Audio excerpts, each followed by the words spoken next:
C'est dans un communiqué de presse que Georges Motron annonce son intention de porter plainte. Le maire d'Argenteuil évoque de graves irrégularités dans la manière dont ont été conduites les affaires de la ville sous le précédent mandat.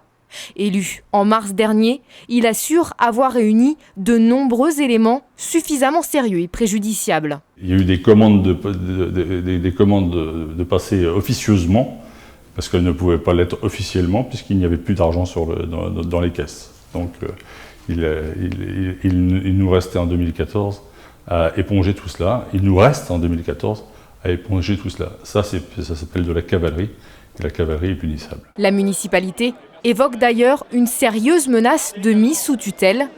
Georges Motron, qui ne souhaite pas davantage détailler ces éléments, explique les avoir confiés à un cabinet d'avocats.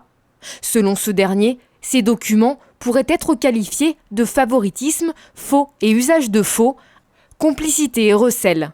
Des accusations qui n'inquiètent pas l'ancien maire socialiste Philippe Doucet. Il faut que Georges Motron apprenne ce que c'est qu'un APCP. Voilà, c'est comment on fait des autorisations de programme avec des financements sur 2 années. Voilà, donc on va lui faire un petit cours de finances publiques sur ce qu'est un APCP. Ce qui est étonnant, c'est qu'on constate beaucoup d'agressivité de Georges Motron.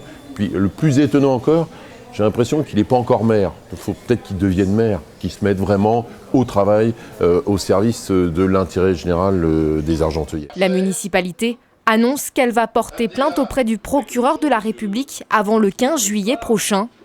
Une nouvelle bataille judiciaire en perspective, après notamment le recours en annulation des élections municipales déposé par le camp de Philippe Doucet.